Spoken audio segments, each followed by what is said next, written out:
While it feels more like March, it is the month of May at Indianapolis, and the first prize of the month is about to be raced for. The command to start engines for the Grand Prix of Indianapolis is just moments away here at the corner of 16th and Georgetown. We set the top stories by going right to the grid, and Rick DeBrule. Well, Alan, if you're looking for a guy on a roll, look no further than Simon Pagenaud. Through the first 4 races of this year, he's got, well, let's see, a couple of victories, a pair of second finishes. That's a 1.5 average finish through the first 4 races of this year. And think about this, that's a better average finish than any Penske IndyCar driver ever. All right, let's talk about what's the difference between last year and this year when you were struggling so much last year. I wasn't struggling. We were building a whole team. You know, it was the first time in 50 years of Team Penske history that Roger fielded a 4th car. So it took us a little bit of time to, go through the growing pain of a race team. Communication was one of it. Me as a driver, knowing my environment, and things worked out really well this winter. We sat down, all of us together as a team on the 22 side, and we, looked at all the details and how to improve every single one of them, and now it's rolling. But honestly, this is the result of the work we did last year. All right, and it's rolling today because he's the man on the pole starting up front. Now, let's go to the back of the grid and Dr. Jerry Punch. Folks, it was all setting up perfectly for Graham Rahal. It was 30 years ago this month that his famous father, Bobby, won the Indianapolis 500.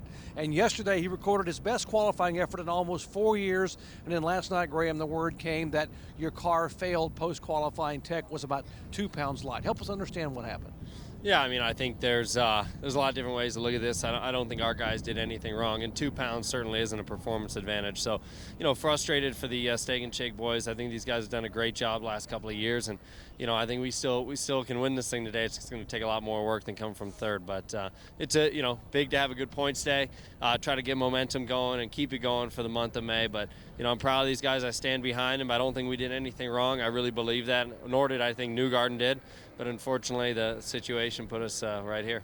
Although he will start at the back of the field in morning warm-up, he was the fastest car overall. So fast car, back of the pack. This should be fun to watch. Let's go to Jan Vikas. And Doc, what a great start to the month of May for Charlie Kimball. He scores his best career IndyCar start of 2nd. And Charlie, I have to ask you, how exciting is it for you now to have a clear view down to this all-important Turn 1? It definitely helps heading down into Turn 1, coming out of Turn 1 into Turn 1. It's great, especially here at the Indianapolis Motor Speedway and during this month. But the 83 car was really fast yesterday for Chip Ganassi Racing, and I think we've got the Novo Nordisk car dialed in for the race today. We spent a lot of time working on that in practice, and we'll see what we've got for 82 laps, see if we can take it to the 22. All right, he's confident in how this car performs in race trim, and for the 2nd year in a row, it's an all-Chevy front row, Alan. All right, Jan, and for the first of 3 consecutive weekends of action from here at the Indianapolis Motor Speedway, we say hello from inside the famed pagoda. I'm Alan Bestwick, joined by the 1998 winner of the Great Race, Eddie Cheever, and 2-time runner-up Scott Goodyear. It's the month of May at Indy. What's it mean to you? It's the iconic speedway. Every time I come here, I go underneath the tunnel to come into this race course, you get that shiver going down your spine. And I think about all the other racing series that came here for the first time. For many, many years, it was just the Indy 500. Then stock cars came here. Then Formula One came here. All the drivers said the same thing. What an amazing place. Now, in the month of May, we get to race here twice, on the road course and then for the 500. All these drivers are absolutely amazing. And Eddie, you won the Indianapolis 500. You know what it's like to stand inside victory lane. It's an amazing sensation. But I have to tell you, all that stuff that happened before now, that's in the past. The most important event, since the first one, is about to happen very soon, and that's the 100th Indianapolis 500. And that is going to be something with so much energy behind it that a lot of that is going to be dissipated here today, because this is the last time they get to run these cars before they start focusing on the 100th Indy 500. It should be a fascinating month of May for sure. Now, we just heard from Simon Pagenaud, who's going for a 3rd consecutive win and starting on pole. What's clicking with Pagenaud and Team Penske? Well, right now, Alan, we're seeing Simon Pagenaud what we thought we'd see last year, with the wins, with the poles, with the domination. Penske picked him when he was a free agent because he is so powerful as a driver. And when you look at the results right there, look at 215 to 216. He talks about gelling with the team. Well, absolutely, but there was some talk last year going around like, was he the right fit for over there? Well, he's dispelled all those rumors coming out here in 2016. No, absolutely. I think we might be in one of those rare moments at Penske Racing where there's a change of guard, or at least I know that Simon Pagenaud wants to be, as all race car drivers do, the lead dog in whatever team they're in. And he has a lot of very tough competition in that team. Now you see Simon Pagenaud has been the leader of not just the Penske pack, but the Verizon IndyCar Series pack so far this season. And he starts on pole today, going for the 3rd consecutive win. Now speaking of the start of this race has been eventful in its 2-year history. The start of the 3rd Grand Prix of Indianapolis is coming up next.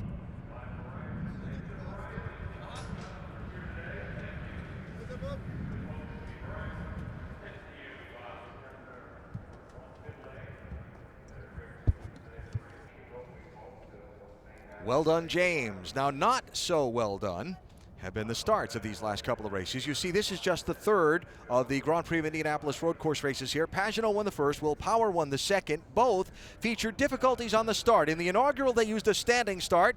A mess is a fair description of what happened when the pole sitter's car stalled and failed to go. Then last year, turn 1, well, they got going with a rolling start, and then a lot of them stopped when they got there. And the reason really is the fact that you have such a fast straightaway that funnels down into a narrow space. It's only enough room for 2 cars. And this is what happens, Scott, when 4 people try to get the space that's available only for 2. And you, Eddie, you know, when we drove, we did the same thing. Anytime there's a start or a restart, that's a great opportunity to pass other cars because you're so close together. You want to take advantage of it. Well, they got it all wrong going into turn 1.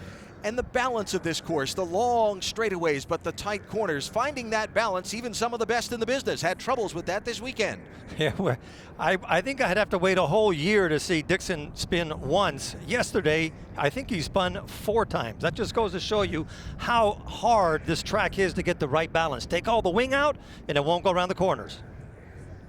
So the very difficult balance, the challenge of that, accented today by the challenge of the cold and how it affects the race car. Well, certainly going to affect it because engineers need to make a decision on what they're going to give their drivers as far as downforce level is concerned. We have the 2 types of tires here, the primary and the alternate. The alternate's a red sidewall tire, a little bit more grip. Watch for drivers to be with those tires the most throughout the race simply because there's more grip. And the outlap off a pit stop when you bolt on a fresh set of tires that are cold, it's going to be rather interesting. Look at the difference in conditions from the 3 days of activity leading up to this race where they started practice Thursday, what it was like yesterday, and now today, where it is just cracked 50 degrees within the last hour and a half. So the field lined up, ready to go. The drivers are strapped in, and the first trophy in the month of May at Indianapolis will be passed out at the conclusion of the Grand Prix of Indianapolis. They're going to start it right now.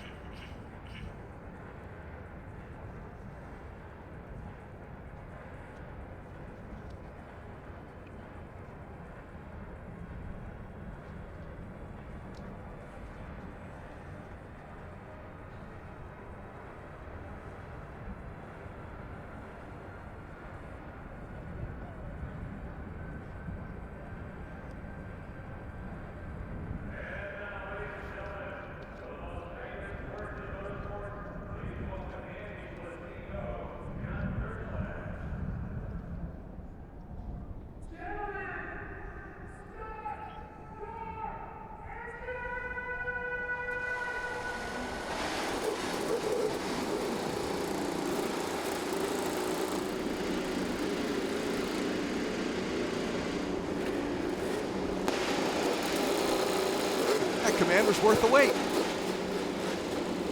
was. Always an exciting time when they're ready to race at Indianapolis.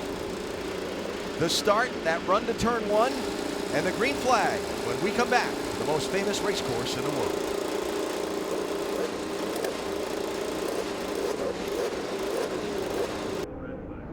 Cars are on the track for the Grand Prix of Indianapolis. The parade lap now, the pace lap next, and then the green flag and the start of the 5th Verizon IndyCar Series race of this season. Our high-definition onboard cameras here today ride with Joseph Newgarden, who has the Chevy on board. Qualifying time disallowed, starting at the back. Same story with Graham Rahal, who has the Steak and Shake on board. Marco Andretti's got the Mutual of Omaha camera. And the Auto Nation on board rides with Ryan Hunter-Reay. There's Will Power. He's got the Firestone on board. Stalled, leaving the grid. They got him fired back up. He resumes his position in line. Sebastian Bourdais has a Verizon on board for us, starting 8th. Tony Kanaan with the NTT data camera starts 5th. James Hinchcliffe with the Lucas Oil on board, easy for you to say, starts in 3rd position.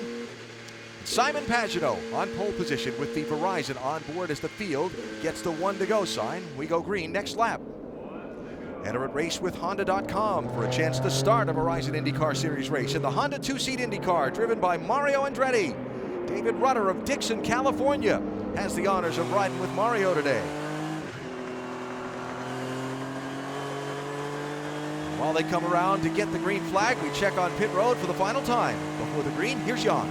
And Alan, for James Hinchcliffe, of course, he's thrilled to be back in Indianapolis after his devastating crash last year, but also thrilled how great his car has been performing in practice and qualifying. His biggest concern, he told me, I don't want to be a sitting duck on starts and restarts. I want to take some wing out of the car so I can run fast on the straightaway, but I need someone to be able to hang on to it in the corners, Doc. Well, two-time and defending Indy 500 champion Juan Pablo Montoya was not happy with qualifying, figuring he had a car that could contend for the pole or at least the front row. Now, he will start 6th today. The team knows how aggressive he likes to be at the beginning of the race, so they decided to give him what he wants this morning. They have sacrificed some downforce for speed. So when the green flag waves, look for Montoya to be on the charge. Here's Rick DeBrule. Well, Doc, Montoya's teammate, Will Power, was also not happy with qualifying yesterday. He said the only reason he wasn't starting up front was because he screwed up. He just grazed the wall on what could have been his fastest lap during qualifying. And then he was talking about the fact that he just doesn't seem to be able to figure out qualifying these days. Remember, this comes from a guy who had 6 poles last year. So here's the question. Is that frustration going to bog him down today or make Will Power go even faster? Alan? All right, Rick. And a quick reminder, the broadcast available in Spanish by activating your SAP button presented by ESPN and Deportes. Just under 2.5 miles around each lap, the 200-mile distance, 82 laps. And they come through the final couple of quarters before they funnel out onto the front stretch and the green flag and the run down to turn 1. Will they get through it cleanly this time? Pagenaud screen left, Kimball screen right, ready to start the Grand Prix of Indianapolis.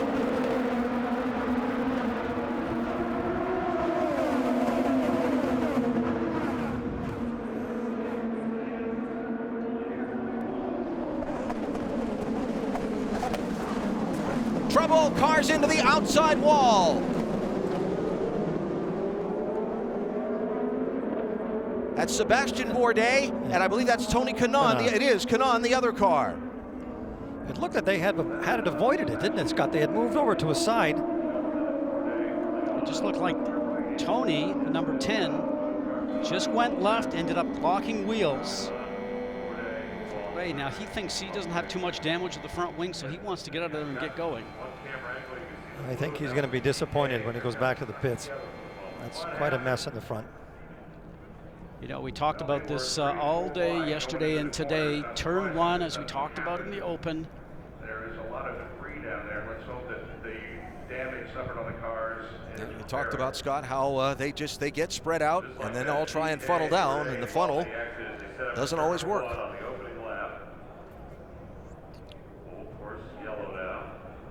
It's really difficult in conditions like those when you're focusing on a corner that's to your right and you have cars all around you to remember that there could be somebody on your left. Yeah. And I think that's what happened. He might have moved up a little bit higher. Now, when we go and watch the start of this, guys, just watch what happens here. It looks like, honestly, I think number 9, Dixon, let's roll this now. I think what ends up happening here is he's coming along and he's going to turn around and just start to flare off to the right-hand side, just a small amount. Tony reacts, and the blue and white car goes towards the wall, ends up collecting Sebastian Bourdais. So Sebastian thought that he ended up having an opportunity to maybe go around the outside. He's right along now with Tony Kanaan. Let's watch this. So he thinks he's going to go around the outside. The 9 of Scott Dixon takes his space. And so he's got to move to the left. And you know how quick this is. Remember, we haven't been in the car for a couple of hours here, Eddie. All of a sudden, here we go. Watch this, along with Sebastian Bourdais. He's got nowhere to go. He had nowhere to go, but he could have maybe anticipated the fact that he had a wall on his left. on his left-hand side. It's kind of like you were saying before, Eddie, right, though? You're looking to make a right-hand turn, and there the problem comes from your left for both drivers. Right, and there's no spotter in the world that can tell you what's happening at a start like that. How very unfortunate. Those are two strong cars for this race. Now watch how this all spreads out. Everybody's looking for a position, trying to set yourself up to the turn. Second car in line, a lot of sparks coming out of it. And then right behind him. But Dixon just followed the car that was ahead of him. Helpless. Yeah, helpless. We've both had that feeling before. Extremely frustrated. Rightfully so, extremely frustrated. So the question for him, just the front wing, will that actually be able to repair his car, or does he have some suspension damage from hitting the wall? The team will look at that and assess.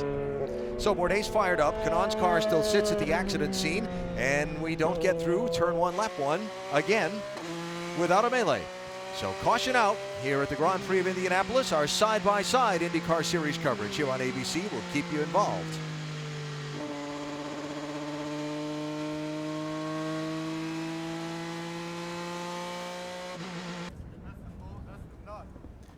Turn 1, lap 1 trouble in the Grand Prix of Indianapolis for Tony Kanaan, and that driver Sébastien Bourdais now sitting in his car while his crew looks at it. Kanaan's car pushed aside. I can only imagine the frustration. That is so frustrating when you've been practicing, you've qualified, you get through the start, you're ready to express yourself in the race, and you don't even make it to the first corner, Scott.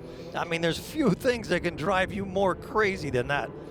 Especially for Sebastian, when he thinks that he's just riding along there, it's not really his fault. But you know, we see this every year coming down here. As you mentioned, Eddie, the track is so wide, and as drivers, we get greedy and look for that extra position. And then bang, what ends up happening, it's taken away from you and you're taken out of the race. Just a chain reaction, one person moves, and it's just like something that happens on the highway. Yeah. And for Tony Kanaan, he gets the salute from the fans. He's certainly a fan favorite here at Indy. Well, it's certainly a big month for championship points too. Talk more about that in a minute. A couple teams making a strategy call here as we get the one-to-go signal, Rick. Well, exactly. When you're starting from the back of the pack, why not come in and get a little splash of fuel? That is exactly what both Graham Newhall and Joseph Newgarden are doing. Gets that splash, goes out, might be able to take them just a little bit further depending upon how the strategy plays out. Well, Joseph Newgarden in the 21 qualified 5th, disqualified after his car didn't make minimum weight. Graham Rahal in the 15 qualified 3rd.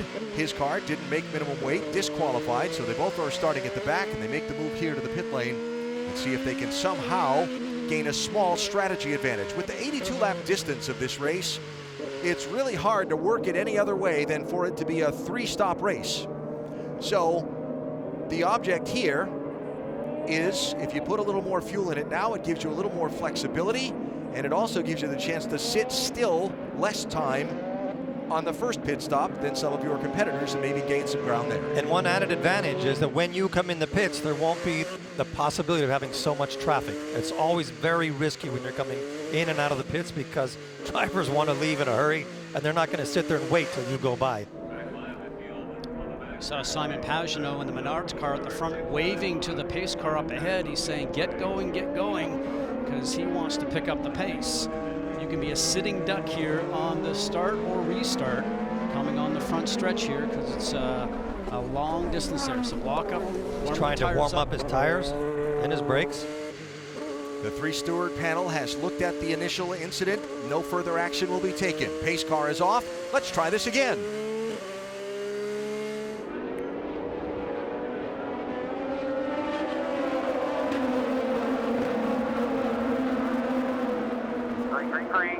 Green. Push to pass is on. Just push to pass is on.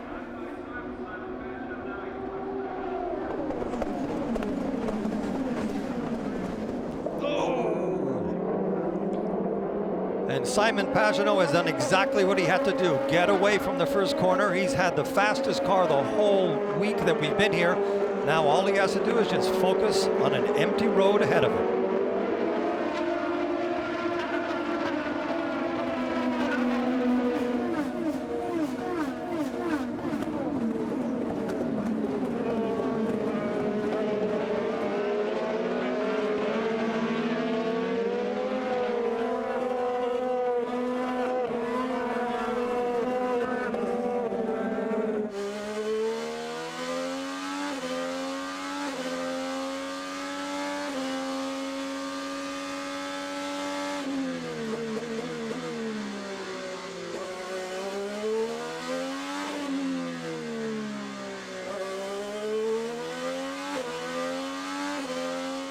So Pagenaud leads after the shuffle.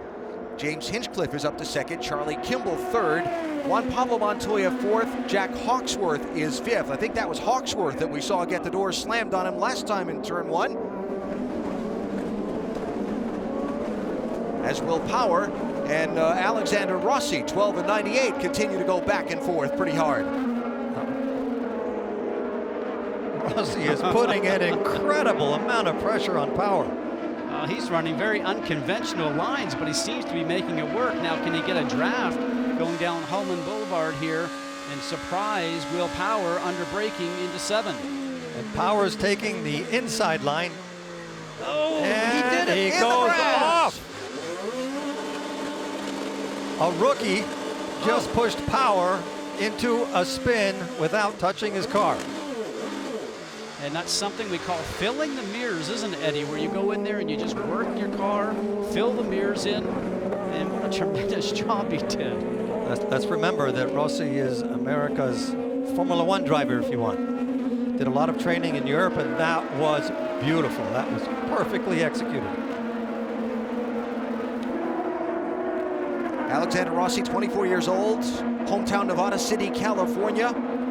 Driving for Andretti Autosport with Brian Herta and Curb and Agajanian, and he has been quick all weekend long. Maybe a factor in this, Power on the black standard primary tires, Rossi on the red softer alternate tires?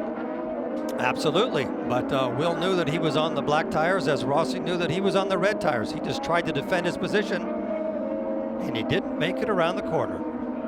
That tight arc that Will was trying to do, being on the inside, just didn't work for him. And you're right, tires are probably the big issue. And braking offline, maybe some marbles there? Absolutely. Don't forget, Rossi is the one that put out the bait, and he took it. He had a choice to take the bait or not to. All right. So Will Power, you saw got going. He's back in 23rd place.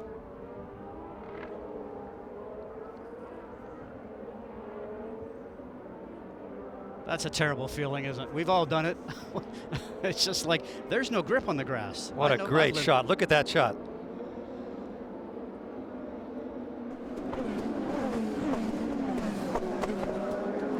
Well, here comes Dixon. Will Power told me here on Friday that he can't afford to have another bad race. He said, we've had our bad race in the championship already, the one we didn't show for at St. Petersburg. Remember when he had the concussion-like symptoms and had to sit out the race? Power said there's so many points up for grabs in this month of May. I've got to have 3 strong weeks. He's got a lot of ground to make up in this one. Sebastian Bourdais, who's finished top 5 in both previous of these Grand Prix, is out, Rick. Yeah, he had such a consistent record, finishing 4th the last 2 races. This one already out of the race. And were you the innocent victim in that squeeze at the end of the front straight? I don't know, you tell me. I didn't move, so I guess I didn't see any images or anything. But yeah, I was just on my line, and all of a sudden TK came across the track, and that was it. So it's just, tough luck. But now, you were trying to get the car back together just so you could go out and get some more practice on red tires, correct? yeah, I think there's always something to learn, and we've experienced difficulties obviously on the reds every now and again. So yeah, it would have been good to be able to try things, but I don't think we're going to be able to fix it. All right, Sebastian out of the race. Alan? Well, there's the jam in turn 1, and both Bourdais and Cannon's cars have gone back to the garage. No such troubles for Simon Pagenaud, who has now become the first driver to lead 2 Grand Prix of Indianapolis races. Remember, this just the 3rd edition of the event. Hinchcliffe is doing a really good job at keeping them in sight.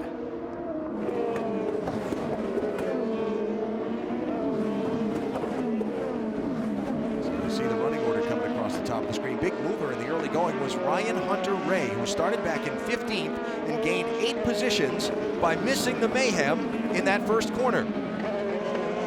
Keep an eye on Hunter-Reay and see if he's able to take advantage of that gain. Simon Pagenaud in command, still very early in the Grand Prix of Indianapolis. We're back to the Brickyard after this word from your ABC station.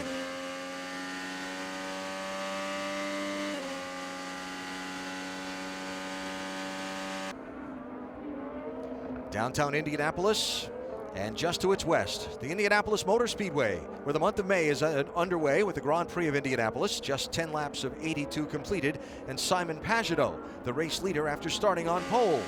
A look from Pagenaud's car now, with a reminder to download the IndyCar mobile app to access exclusive live in-car cameras, your driver and pit crew chatter, and more, only on Verizon. You know, for Simon right now, he's already led 30% of laps so far this year. Leading the championship. He's watching a battle possibly developing right now. Scott Dixon moving his way through, chasing Jack Hawksworth. Hawksworth has been a bright spot for the Foyt team here this weekend. He's run strong here previously. A driver that I think has a lot of ability, a lot of talent, Eddie, and certainly is a driver that is eager to show his wares, if you will, here in the IndyCar series. One constant that we have heard throughout this weekend is how lots of European drivers that have trained obviously in Europe before they came here find this to be a European-like circuit. I'm still trying to put that in my mind as to what that is, but it's been true. He's been definitely faster than Sato, and he is the car in the Foyt team that is doing the best this weekend. Let's find out more on the young 25-year-old from England with Jan. And one of the reasons that he has been performing is they have decided, the Foyt team, to switch away around the way they're doing practice and qualifying. Normally, they would push hard in practice, always trying to be at the top of the charts. This weekend, they reversed the order. They said, we're going to work on the race car setup, and here comes Scott Dixon trying to set him up, but he's been able to stay ahead by using a little additional downforce in these twisty sections of the racetrack. In qualifying, he actually ran more downforce, wasn't as fast on the straight. Right now, he's trying to keep the tires underneath him. As they slip and slide back and forth left to right here, that's what you need to do to stay in front. Don't wear them too much because the rear tires can go away quickly, even though it's this cold. All right, Jan, so there's Hawksworth with Scott Dixon right behind him. Then Ryan Hunter-Reay next in line. Hunter-Reay, former winner of the Indianapolis 500, started 15th. Picked up a bunch of positions, I mentioned before, I believe, by missing the mayhem in turn one. And here's another little twist on Hunter-Reay. Remember, we described the two tire compounds on the road course race here. The black primary tires, harder, will last longer. The red alternate tires, a little softer, will give up more easily.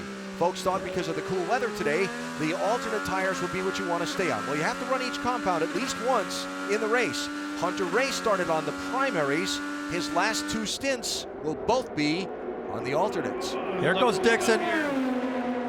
Little defensive line by Hawksworth in the ABC car, but as Jan was talking about, a little bit more downforce on the 41 car of Jack Hawksworth. He can't get down the straightaway near as quick. So a little light downforce we suspect on the 9, the target machine of Scott Dixon. So I would suspect that he got a nice run coming out of the last turn of 14 and made that pass going down the front stretch. Nice work. So Dixon to 5th, Hawksworth 6th, and Hunter-Reay 7th, Doc. Yeah, there's already a win for Ryan Hunter-Reay, and you mentioned why. They're on the black, harder compound, less grip. Ray Gosselin had originally said, let's begin the race. We're mid-pack on the harder black tires. We'll pit early, lap 10, 12, 13, somewhere along in there, and then we'll be on reds the rest of the way. But because of missing the wreck and now running and holding on to his spot in the top 7, they're thinking we're just going to try to run most of a stint on the blacks, then go to the reds. So already strategy working for Ryan Hunter-Reay. He's going to have a great car the rest of the way. And if I can just add that you have to assume, Scott, that as fast as he's going with these blacks, the minute he puts those reds on, he's going to jump ahead. And he is right now the American, no, Kimball is. Kimball is 3rd. Yes.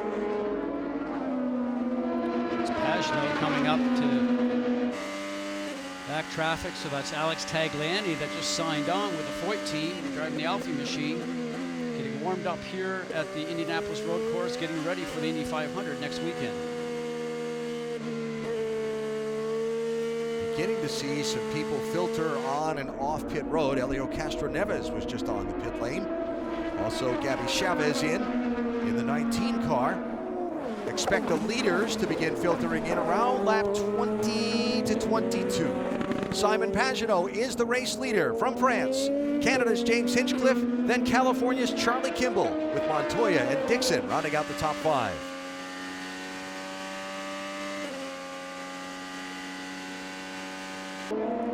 Simon Pagenaud continues to lead the Grand Prix of Indianapolis. You saw some of the green flag pit stops that have begun happening, including Will Powers a second ago. Saw some great racing between Charlie Kimball and James Hinchcliffe for second place. That got a little exciting coming down into this part of the racetrack, turn 7. There's Kimball again to the inside of Alex Tagliani. Tag just came off pit road when the leader caught him, so that's why he is that far back behind the main pack. Here's that race I was talking about. Watch the number 5, the gold-looking car. He's doing a little bit of blocking there, you could almost say, but with Kimball, enough momentum that he can go around the outside, and Hinch doesn't have a chance to defend. Now watch this, watching your right-hand side. Outbreaks him. He leaves him just enough room that Hinch can get over the curb, upsets his line, then Charlie just continues on. I saw Hinch get offline into the marbles there trying to defend, and I was waiting for him to slide through and collect Kimball. So nice piece of driving by James also. Here is James clearing the lap car. Quick update on penalties. Takuma Sato got tagged with a penalty.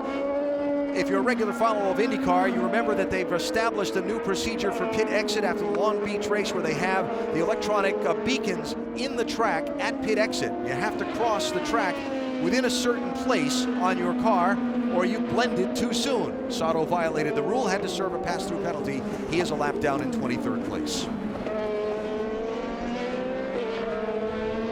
So Pagenaud with a 4.3 second lead on Charlie Kimball. We have not seen either one on pit road for their first stop yet, Jan. No, and for Charlie Kimball, you can see how he's really picked up the pace. It was at the very same time that for James Hinchcliffe, he was on the radio saying he was losing the tires. You can see the big gap now between he and Charlie Kimball. And one of the things Charlie Kimball's been talking about this weekend is that he feels their team is really good at maintaining the tires. And boy, can you ever see the example of this. He's kept the tires underneath him, and he's now pulling a big gap on Hinchcliffe. Now we have to see if he can close the gap with Pagenaud.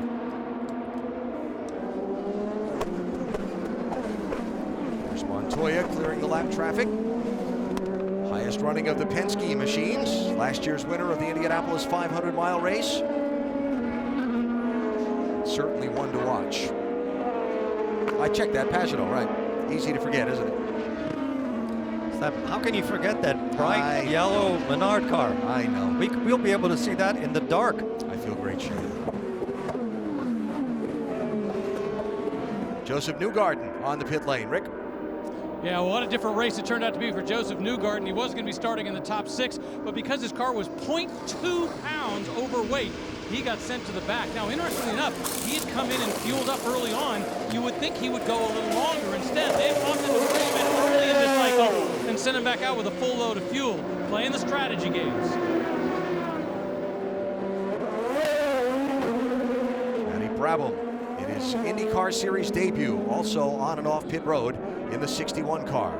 Now watch this line here. See that line? The transponder on your car, which is in the center of the machine, has to cross that white line.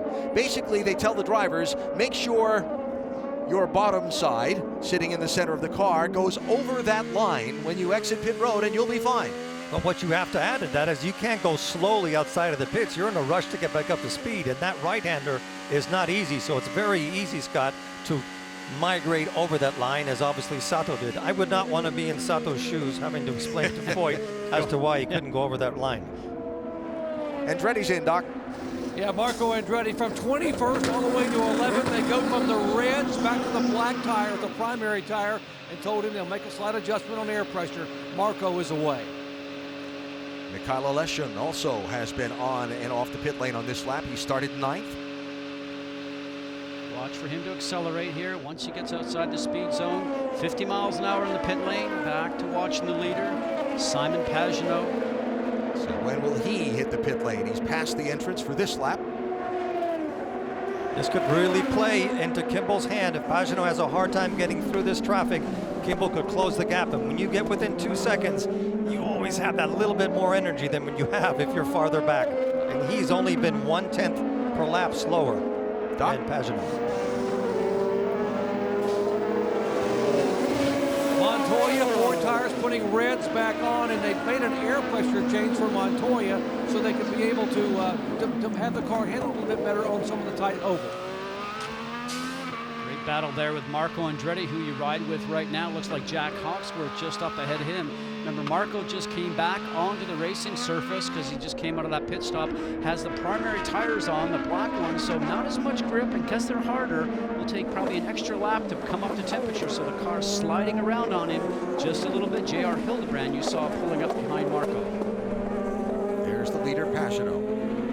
So in traffic, how much does that affect the decision to call him into the pit lane? Here he comes now. Exactly what Kyle Moyer was talking about yesterday. We get hung up in traffic, we'll hit the pit lane. He had a fight. Just so you know, we're going to go to black tires. We're going to take a little bit of front wing out to help. Right now we had a 4-second lead when we came in, so you're going to have to do your best to get back up on these as quick as you can. Fuel right now is not a problem. You heard Kyle Moyer, the strategist for Simon Pagano, describing the situation, taking the red tires off, putting the black tires, but making an adjustment because it's going to change the handling just a little over 8 seconds, and they send him back out. You know, in talking with Simon Pagano, he has talked about he is a man in the zone this year. By the way, Kyle Moyer just came on the radio and warned him, make sure when you blend, don't go in the wrong place. Make sure you blend just right. And as Eddie was talking about that, Rick, it's very difficult, especially because you're on cold tires. New tires that are on there, not much grip, and you're pushing so hard to get that fast outlap as drivers like to do. It doesn't take much for the car to slide, and if you miss that beacon, it's a penalty, as Takuma Sato found out. Pablo Montoya is also finding that out. Pass-through penalty, blend line violation, leaving the pits. No way.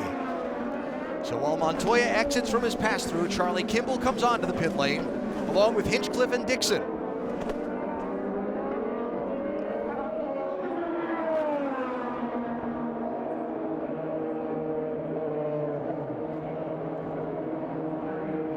And for Charlie Kimball, he will be the first to stop. This will be a great battle between Charlie Kimball and James Hinchcliffe, both stopping at the same time. Oh, wow, that was a quick stop. That was under 8 seconds, and easily Charlie Kimball. Wow, what a stop by the Ganassi crew. James Hinchcliffe follows behind. Here comes Pagano down the front stretch. We watch the other 3 cars coming off the pit lane and see how they turn out. Man, oh man. This is going to be tight. Oh, yes. Oh! He's got to get him if he can get him the next 2 or 3 corners. Did you hear the crowd? What a roar from the crowd.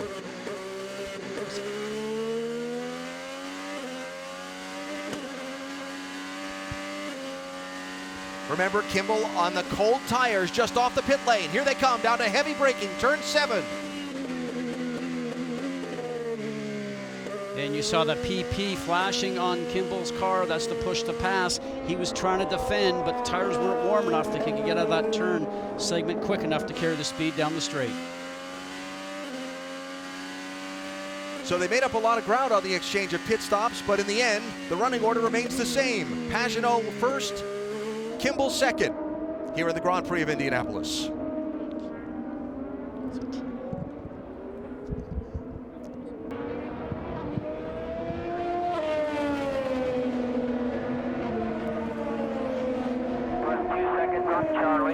So you saw Graham Rahal pit, putting Simon Pagano back into the lead as we come to you from the Indianapolis 500, getting ready for the 100th running. The Indianapolis Motor Speedway, getting ready for the... I'm so excited. I skipped ahead. 2 weeks from tomorrow. The Indianapolis 500 telecast presented by Firestone. We start at 11 a.m. Eastern time here on ABC. They're all excited about it here in town. I know Eddie and Scott, you both live here, and the first thing I said when I saw you both on Thursday when I arrived here is how excited the people of the city are about this 100th running of the race. And that hotel lit up at night is magnificent. Love it. I actually was down 2 nights in a row, and it's a great sight to see. We are very proud of our Indy 500. Well, that car is lit up brightly, both in terms of appearance and performance. Simon Pagano in Team Penske's 22 car. Rick, could you find out what his tires look like that came off his car, the red set? He's now on blacks, and he doesn't seem to have slowed down any. Yeah, actually the reds that I'm looking at right now look just fine. You know, interestingly enough, in a warmer day, the reds would have a shorter life, and when you peel them off after a long stint, well, they'd be a little more worn. Because of the cold weathers, the reds can last longer. As a result, looking at these tires, they look just fine. But it really boils down to, think about the changes they made with him just a moment ago. They put him on black tires. They made a wing adjustment at the same time to compensate just for that. And once again, he is in the zone. He's the team, it's the man, and it's the combination that is putting Simon Pagenaud ahead. But it's also their ability to work the setup, to work the tires. Thank you, Rick. So watching this group racing now from 8th position on back, notable because Graham Rahal heads the group. Remember, he started at the back of the pack because of the weight violation at the end of qualifying. They came in under the first caution, topped off the fuel, then he was the last of the field to make his first full pit stop, if you will, and he's moved all the way from the back of the field up into the top 10, 23 seconds off the leader, but he's in 8th place. At this point, what he desperately needs is a yellow so he can catch up to the group. If a yellow comes out, it will change. I would say would change what's happening from 2nd back to 10th, but I don't think anybody right now can touch Pagenaud and his Menard car. That's just not going to happen. He's in a whole different category. Just, you know, watching what's going on here with all the drivers. I mean, talk about cold temperatures, and the tires are really working very hard, but I've noticed there's a lot of marbles right now on the track, guys, and that's the pieces of rubber that are coming off the tires of the drivers are driving along the race course. The tires start to, look at that, just all the rubber. So on the line itself, the cars are actually dissipating all the rubber off the line, but if you go to make a pass coming into this turn 1 section here, we'll have to watch this. You get on those marbles, you're not going to have very much grip, so the driver's going to have to follow that, watch that, and compensate for that, not only in turn 1, Eddie, right there, but also in turn 7 at the end of the other long stretch. I think that's what happened with him, with Power. He went down the straightaway, he collected a bunch of what you call marbles, and he just didn't have any grip, and he went to turn. So you're right, you have to stay on the line in certain corners, because if you don't, you're going to lose all of your grip, and it takes a while to take that rubbish off the tires. Just update a couple of stories. If you haven't been with us from the start, we had a crash, turn 1, lap 1. Sebastian Bourdais, Tony Kanaan involved. Kanaan out of the race. Bourdais' car has been repaired. He's back on the track, but he's 18 laps down to the race leader. We've seen penalties handed out to Takuma Sato and Juan Pablo Montoya for pit blend violations after green flag pit stops. Simon Pagenaud has been pretty, and Will Power spun off into the grass in that race we talked about a minute ago. Otherwise, it's been Simon Pagenaud up front and looking really strong in this one so far. And we have to add Rossi to that. Rossi has done really well. He's now in P6. Yeah, that Will Power thing was when he was racing with Alexander Rossi. Took a defensive line, wound up in the grass. James Hinchcliffe with the Honda telemetry from our onboard. Yeah, and just looking back, see who's creeping up here. Scott Dixon said that he just really messed himself up in qualifying. He said that he just really didn't get a clean lap. Matter of fact, he was trying to slow down to get himself a gap to Simon Pagenaud, who was ahead of him. And along came the 2 Penske cars of Will Power and Juan Pablo Montoya. I saw all 3 of them there yesterday, really not getting a clean lap. That's why they all sort of back where they generally don't. But he's moving himself up as he generally does, quietly going about his business. And as you mentioned, Eddie, if there's a yellow and this whole group gets back together again, he'll be a contender. So 31 laps are complete of the 82 that will make up the distance. We're closing in on halfway. It's a Simon Pagenaud kind of day so far, just like the last 2 IndyCar races have been.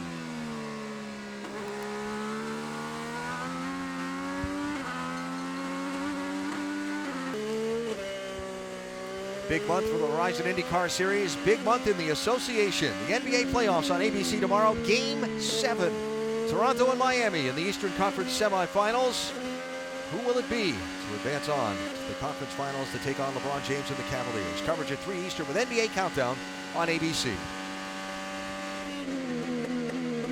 Riding with the leaders, Simon Pagenaud, as we go up the speed and hear from Rick. Well, coming into this race, Simon Pagenaud had led 160 laps, and that was 3 more than Scott Dixon, and all of Dixon's came for the most part at Phoenix this year, where he dominated. Well, now I think you can safely say that Simon Pagenaud is dominating here and is going to have a huge number, assuming things continue to go the way they're going. It's been a flawless race for him so far. Once again, minor adjustments, but but he's continuing to lead this race without any trouble. Jan? Yes, and of course he's leading that from Charlie Kimball, who after that blistering pit stop looked like he had a shot at going after Simon Pagenaud. But Charlie Kimball is not as happy on these black or primary Firestones. He loves his car on the reds, so the reds will come later. And if you look behind, you can see that James Hinchcliffe is in a similar situation. He also is on the black primary Firestones, and he is experiencing at the moment, is James Hinchcliffe, some understeer, meaning when he's turning the wheel in these tight sections of the racetrack, the front is not responding the way they want. So at the next pit stop, Alan McDonald, his engineer, says we're going to drop the tire pressures and give him the reds. Rick? Scott Dixon running in fourth right now. Should have qualified a little higher, as you were mentioning a little bit earlier. Had a problem during the qualifying session, but so far the race has gone fairly smoothly. More importantly, the last couple of years, he's had bad finishes. The first year he said he took himself out. Last year he was stuck in that first turn problem. So the fact that he's in fourth, running cleanly, he's got to be very happy with the way this race is going right now. Doc? Hey, Rick, how about behind him in fifth place, Ryan Hunter-Reay, the 2014 Indy 500 winner, driving the second generation, the new Honda.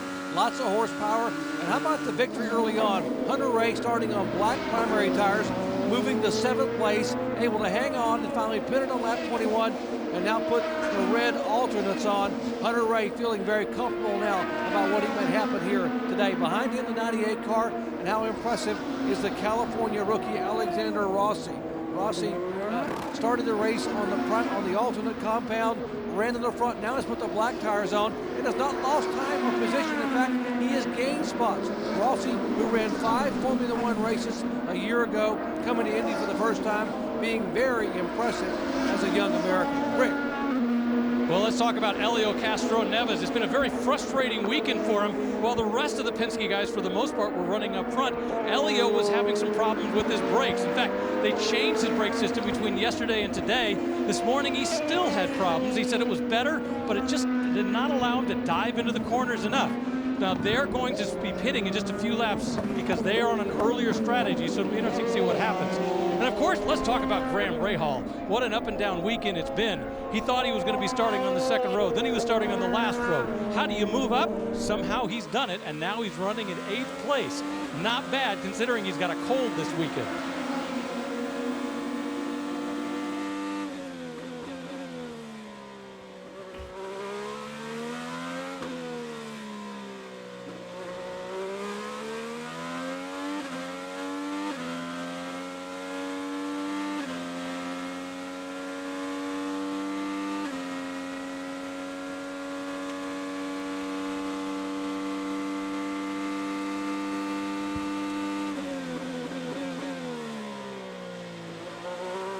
Saw a flash of 185 miles an hour all the way down, 4 gears, just like that. Bing, bing, bing, bing. And 170 yards. I drove this track in a vintage car a couple of years ago, guys. It's smooth flowing and it's a lot of fun. Now see the banner on the left-hand side there, the Angie's List Grand Prix banner? That's starting to come off, so we might see a yellow flag here, because if that comes off and gets in front of a driver and impedes his view, if it gets up onto your visor, that's going to be an issue. It's something that I'm sure every team strategist is watching carefully down the pit lane, although I've heard nothing on the IndyCar Race Control Communications channel about it so far. The broadcast channel that they send out to all of the race teams. So it's Pagenaud, Kimball, Hinchcliffe, Dixon, Hunter-Reay coming up on the next round of pit stops, which should begin in the next 3 or 4 laps.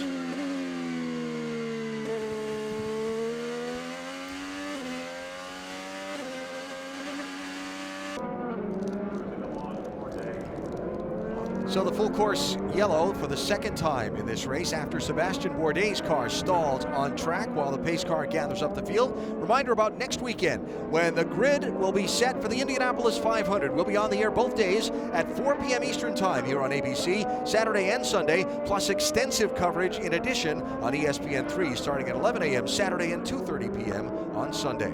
Then 2 weeks from tomorrow, the Indianapolis 500 telecast presented by Firestone, ABC 11 a.m. Eastern Time, to set up and then run the 100th Indianapolis 500-mile race. Sebastian Bourdais, remember I talked about the turn 1, lap 1 incident they were in, repaired the car, came back out, actually set fast lap of the race and a couple of times out while running around at the back of the field. And now his car is stuck inside of turn number 2. Well, this is what all the competition needed, because Simon Pagenaud was just in total control. Yeah, but it's not what Simon wants. So if that was you and I in the front, we'd be going, oh, come on, man. But everybody else is going, here's my opportunity. Yes, I just might get a crack at it. I think the only way they can is if they get him going into turn 1 after the start, because he looks like he's just playing with him. Yeah, there's the lights telling you right there, flashing that the pit lane is closed. But when Jan was talking about downforce levels before, you can see the service truck there on your left-hand side taking off the banner on the wall. When Jan was talking about the downforce level before, you're right, Eddie. The only way for anybody to have a shot at Simon Pagenaud is to maybe get him on the restart, get in front of him, and then that disturbed air coming off their car maybe doesn't have enough downforce to be able to keep attacking them. So we'll have to wait and see. Maybe, because he understand. sure has a whole bunch of maybes. Yeah. And they're hoping one of those maybes sticks, because he's in a planet of his own today. Now, while Sebastian Bourdais is stopped under the full course yellow, another car has stopped on course. It's J.R. Hildebrand's machine, which has stopped out at turn number 7. They're the backstretch, if you will, of this Speedway road course. We talked about the marbles. Look at all the pieces of rubber right there on the race course. To your left is the preferred line where everybody is racing. So you can see it's pretty clean over there. So Scott, what happens, as you know, when you go over those marbles, which are really pieces of rubber that's been ripped off the tire, a hot tire attaches it to the tire itself, and you lose all grip.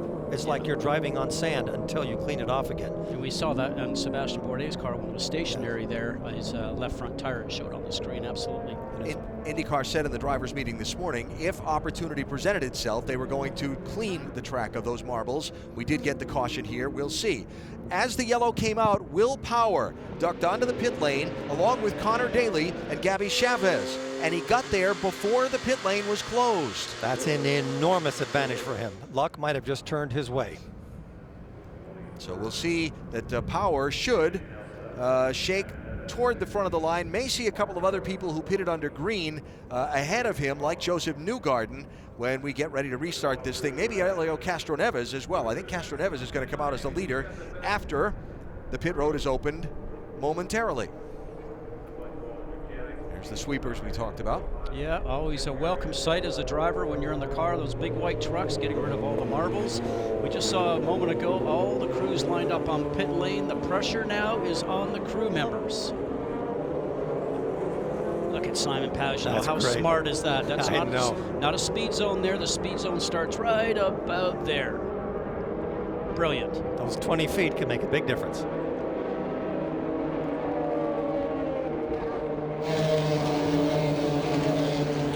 REAY in his pits for his stop. They will put on scuffed red tires. Got to be very careful to get it completely full of fuel. If they get it full of fuel, they can make it on one more stop. In process, Charlie Kimball seeing if he can beat like he did last time. That's not quite as fast. And also, oh, he gets beat out of the pits by Hinchcliffe. And here comes Pagenaud. Simon Pagenaud had an 8.1 second stop, but as you can see, not quite able to get the battle off of pit lane. They did put on scuffed red tires, but interesting, during the qualifying yesterday, they were able to limit the number of laps they put on their tires. So those are actually pretty fresh reds going out right now. I don't think that is that bad for Simon Pagenaud, because it looks like when you're leading on the start, you're almost a sitting duck. Yeah, very true. Good observation. So here's the race off the pit lane. Good job by James Hinchcliffe's team, though he will not be the leader. The number of cars that stopped under green will be in front of him when we restart. Set that in a minute.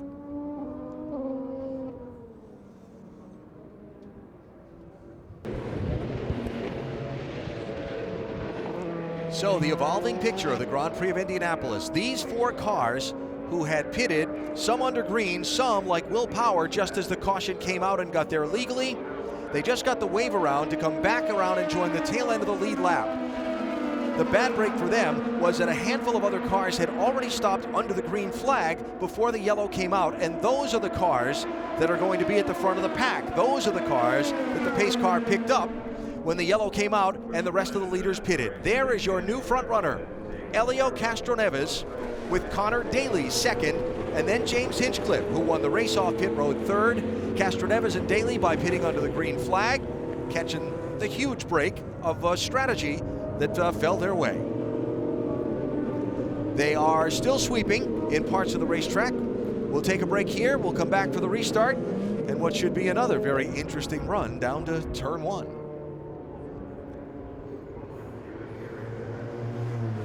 Two words, can't wait. If the 500 is anything like the last few have been, it's going to be a spectacular race to watch, and the fact that it's the 100th and just the occasion to look back and celebrate the grand history of this race and what it means to worldwide motorsport is wonderful. The history here is tremendous. I feel that when I travel around to different countries, and Eddie, you've talked about that before because you're in Europe a lot also. The world pays attention to this race, and more so this year because of the 100th.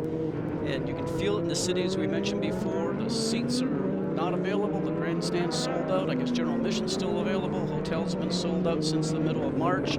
So looking forward to it. And let's remember, we're a very young country. An event that's 100 years old is a big deal. Four-time winner A.J. Foyt, certainly so much a part of this Indianapolis 500. Another gentleman who's so much a part of the history of this race is with Rick.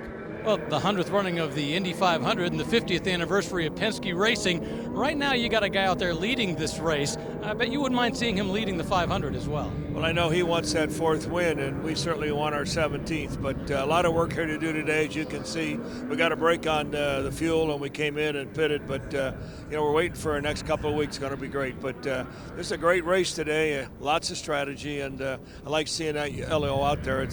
He knows how to keep it out there too.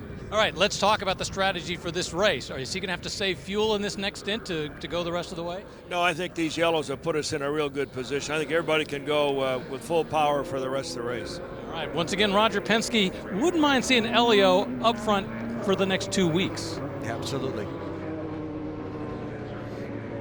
What you do, though, I might have to make it. Can't say, but we'll let you know. We don't know yet. You're good. Well, it was Helio wanting to know a moment ago while we were speaking to Roger and then getting the word "you're good," as you heard the captain say. So, how this all sorted out, just to clarify, Castroneves again pitted at 36th. Connor Daly running second in that 18 car, pitted at 37. Then the caution flag came out for the stall with Sebastian Bourdais. Will Power got in before the pit lane closed, but essentially got lapped while he was making that pit stop. The pace car picked up the leader stopped. That's why Power got trapped by the pace car, took the wave around, but still, it was certainly a shot worth taking. Absolutely, but I don't think that was not the result we were expecting when we saw he was in the pits. Yeah. Right as the yellow came out. Going green next time. Going green next time.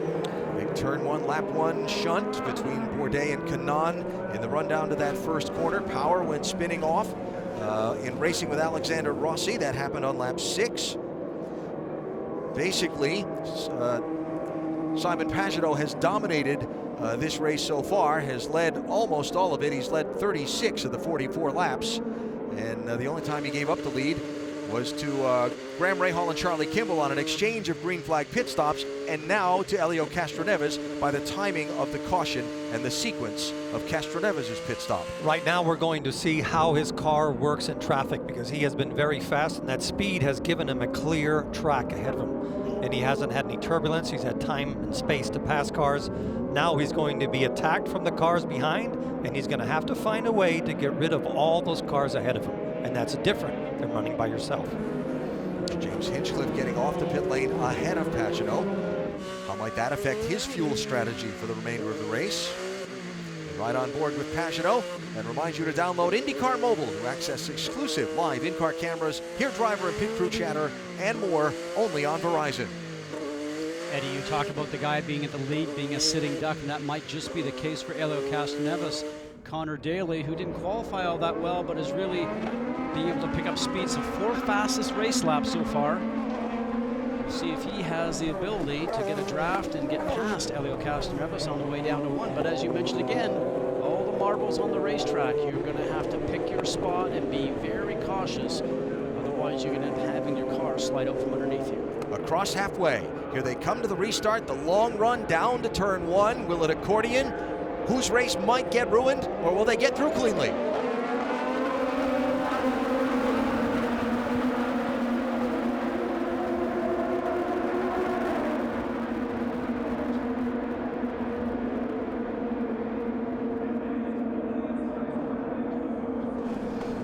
Connor Daly for the race lead.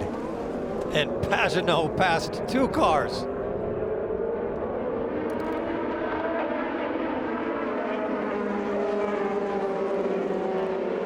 Hometown American boy leading in his hometown race. How cool is that?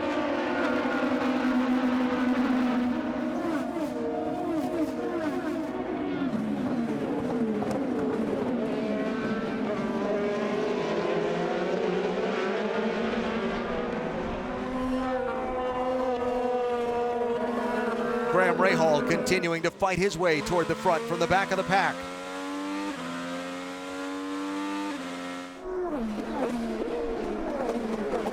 Pagenaud under a lot of pressure from Kimball.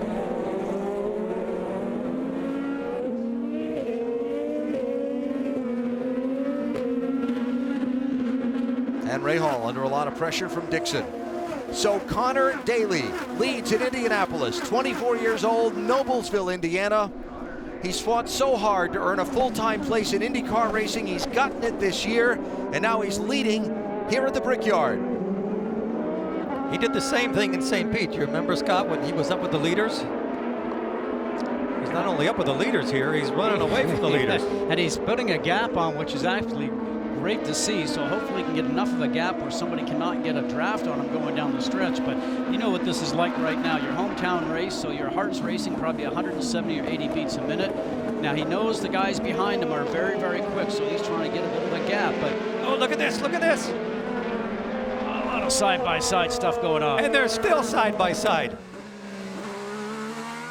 That's a place that's usually one lane through there. Those guys are amazing, especially with the marbles on And the track. Kimball, Oh, they touched! He's up really high. Did he break the wing? We'll wait and see. Yeah, he did. It looks like it might just be cursed just a bit in the corner. No, I don't think so. No, how lucky is that? You know, you can battle through that section, but why would you not wait to the front stretch where you have an opportunity to draft? I don't know what Kimball had for breakfast this morning, but he is really aggressive, and it's great to see. Yeah, but that cost him right there because he got slowed up. That's the Rahal downfall. through. Scott Dixon will try and jump right on.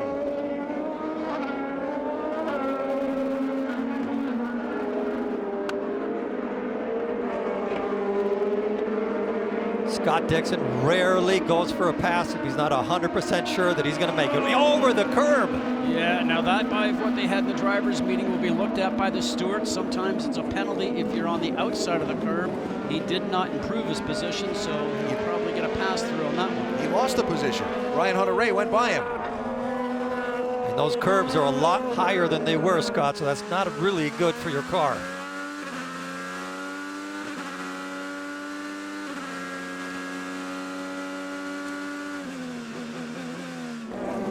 Talked about how difficult the balance is on this course. The long, fast straightaways where you want all the speed you can, but you can't take too much of the trim off it for these twisting, tight corners that really demand a lot of downforce. But you have to be fast in the straightaway here. Otherwise, it's almost impossible to pass anybody. You have to be close to them at the end of these long straightaways. Kimball's picked his rhythm back up again. Oh, Dixon a little long there.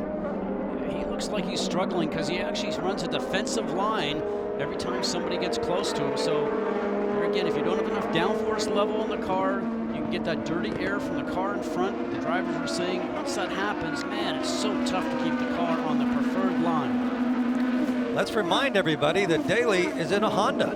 That's the first time we've seen a Honda lead in a while. Marco Andretti. Perfect pass. He actually goes around and does just a little bit of push around with Spencer Piggott. sponsors one of the graduates from the Mazda Road to Indy series. He's won just about everything he's ever been in. Now has the opportunity with the Ray Hall Letterman Lanigan team to come out here and do some great running. 41 of Hawksworth behind him, but here's Connor Daly. Do you realize that Connor is running 0.3 of a second faster than Castroneves and Pagenaud? Remember, had his heart broken last year when he made the Indianapolis 500, had a ride and then had problems and didn't get to race. Didn't seem to do him any harm. Now this, you talk about the St. Petersburg race, Dale Coyne, one of the masters of strategy, right? Finding ways to put his cars in position to win or contend for the win, even when they don't qualify well. This different than St. Pete, when they put him out front and he was really kind of a sitting duck. He had only pitted the lap before the caution came out. So he's on very equal tires to the other drivers he's racing, and he's making the most of the clean air in the track position. It's Daly leading, but still 33 long laps to go at the Indianapolis Motor Speedway.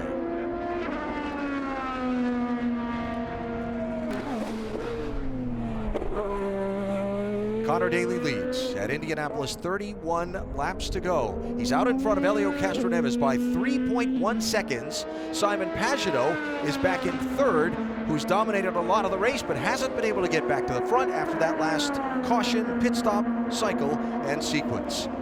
Charlie Kimball and James Hinchcliffe here racing. Watch the contact between them.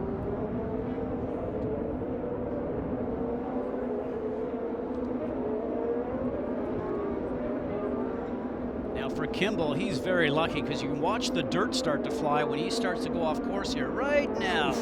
Up there, and there's no grip whenever you start having situations like that. That's the sort of thing you'd want to have a heart monitor on to see how much it jumps when he realizes he's going for the wall. So Kimball is back to sixth, 7.8 seconds off the lead. Hinch runs fifth. Graham Rahal has now gotten in between the two. Also a track limits violation penalty called by the stewards on Alexander Rossi. So he had to give up a position back to Scott Dixon. That violation happening when they were racing for eighth. And then don't know if his concentration was broken or something, but he ended up getting shuffled back to 13th in that whole exchange. Scott, how many more pushes to pass does Daly have left? From what we see in our screen, it's 1. So the guys behind him, Castroneves 7, Simon Pagenaud 5. So I love when you said it's like a debit card. You keep using it, and then all of a sudden you've used it all up and there's nothing left. Yeah, his debit card is almost drawn. Yeah, but he's leading here at Indianapolis. He's a hometown boy. Started racing go-karts out at Newcastle Motorsport Park, which is owned by a guy by the name of Mark Dismore, who raced here in Indianapolis for many, many years. So Connor cut his teeth there and then went to Europe, had a dream of being in a Formula One car like his dad raced, but now back here in America and showing that he belongs in IndyCar. Side by side here. It's Alex Tagliani and Gabby Chavez. Chavez hopping in Dale Coyne's 19 car. Just got that deal done on Wednesday of this week when the driver who had been in, Luca Filippi, his funding was not forthcoming the way that it needed. We may see Chavez beyond the Indianapolis 500 for the next couple of weeks also, in which he's already confirmed to be in that car, that according to Dale Coyne. And I believe we just saw young Brabham. We did. First race, Matt Brabham, the grandson of Sir Jack, the 3-time Formula One world champion, the son of Jeff, 10-time competitor in the Indianapolis 500. Can I add that last bit? And he was the one that brought the first IndyCar with an engine in the back.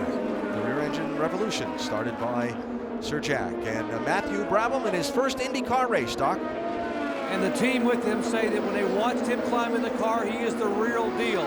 He had never made a pit stop in any form of racing ever until today. And the guy who brought him here, Brett Crusher Murray, was great friends with his good buddy Sir Jack Brabham, his grandfather, and he promised Sir Jack, he said, I will take care of your grandson. Jack passed away. He said, I promise you, and we'll get the young man to Indy. That's my promise, and he fulfilled his promise here today.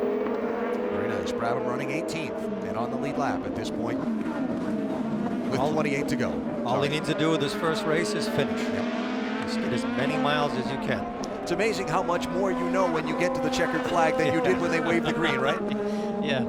And also, we're a little older and retired, but we wouldn't have told you that story when we were young and first in the car. It's just put your foot on the gas. Exactly. Go as fast as you can.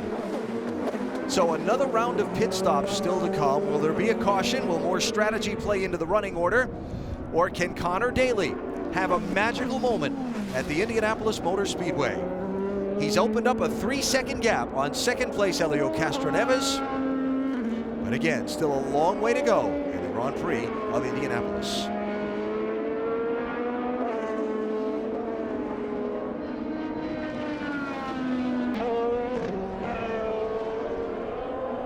Connor Daly leading the Grand Prix of Indianapolis with 25 laps to go, 2.2 seconds, and shrinking is his gap to second place Helio Castroneves. Reminder, tonight on ESPN, the premiere of the 30 for 30 film, Believeland, which chronicles the struggles of Cleveland's major sports franchises over the past 50 years and the impact it's had on the psyche of their fans. Believeland, presented by Mini, tonight 9:30 Eastern, also streaming live on Watch ESPN and the ESPN app. So there is the shrinking gap from first to second. Connor Daly to Helio Castroneves, with Simon Pagenaud and James Hinchcliffe right there in third and fourth. Pagenaud has led 36 of the 58 laps we've completed. Rick? Well, it's important to point out that Pagenaud isn't pushing because he's trying to save fuel. It's one thing to have enough fuel to finish. It's another thing to run hard to the finish. They came on his radio just a little while ago talking to him about the strategy. They want him to go one extra lap in this stint. But at the same time, they came on the radio a few minutes ago and said, whatever you do, though, don't let that car behind you pass you. Go fast, but don't use any fuel. You hear how he just stays in the throttle all the way through there? It's very interesting. A lot of guys are up and down the gas, making the car pitch sensitive, I think. I watched this the other day when we were riding on board with him through that segment over there, and it's almost like he's on the throttle evenly all the way through, maybe left foot braking to slow the car down for the turns. Maybe that's why he gets through there so smoothly without making the car be pitch sensitive. Interesting. Very smooth. All right, so there are the first four. And at the end of that group, James Hinchcliffe, gone. Look at the way that James is closing in behind Pagenaud, and you heard that communication. We see that Scott Dixon is on the way for pit road as well. Let's go to Rick and call this stop. We'll get back with Hinchcliffe in a moment. Rick? Well, the problem is this may not be a routine stop for Scott Dixon. He radioed in. He's concerned that he may have broken the front wing. We're not sure how, but he radioed the team that he has a concern about the front wing. So now they go ahead and start it off like a regular pit stop, and now the issue is going to be looking at that front wing and seeing if there's any issues. They make the adjustment. Apparently they're not satisfied with it, and they're moving on. Where they put a lot of front wing in there. That was a lot of front wing.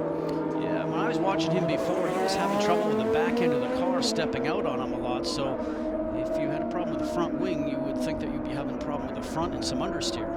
Now, the winner last year made his final pit stop on lap 59. So the window is open. Dixon has made the first move. Here comes Connor Daly onto pit road here.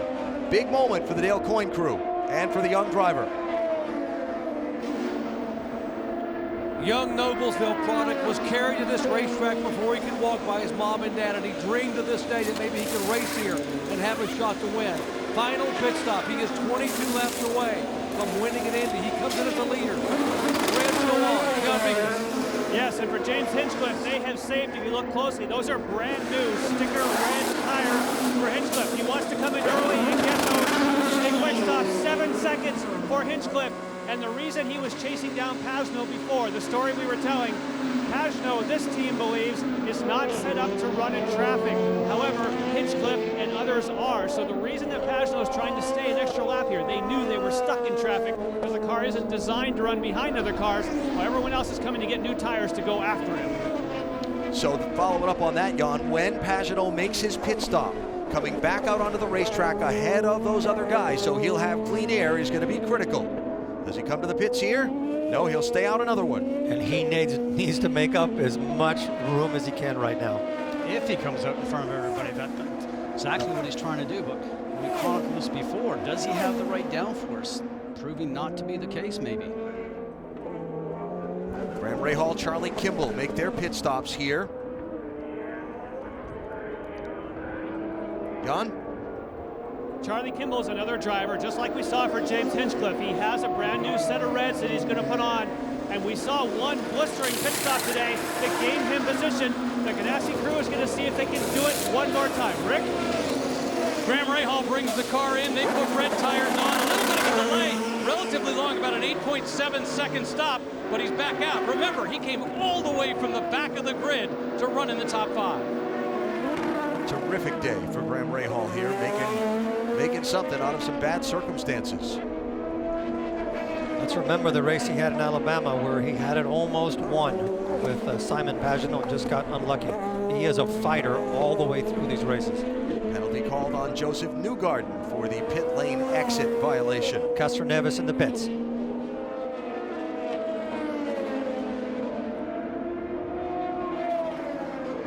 So from the lead with 21, now 20 laps to go.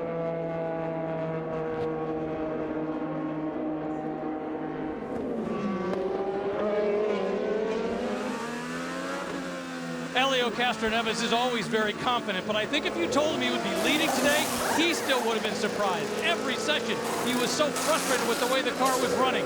They managed to make the brake changes. Unfortunately, the strategy came to him. Fresh red tires, and he is out of. Castroneves leaves. Will Power and Takuma Sato come onto pit road. Rick? Well, Will Power, once again, we talked at the beginning of the broadcast about what a frustrating day this has been.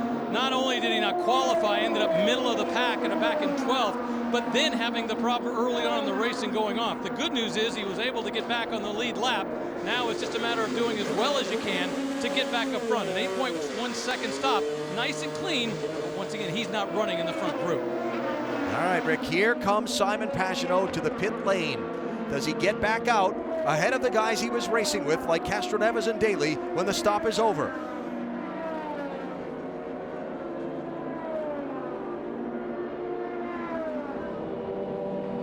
Seems like forever to get down the pit lane at 50 miles an hour.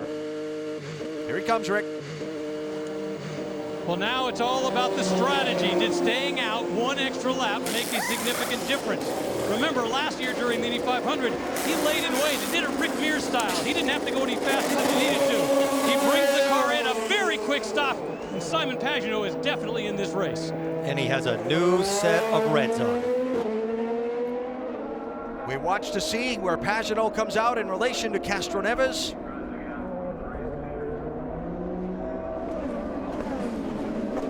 And that is that. That's not even close on that one, is it? Wow. What happened there? Sitting still for less time. Wow. And a spectacular in-lap. Working on a good outlap. Montoya is the leader now, still yet to make his final pit stop. Back to Indy after a word from your ABC station.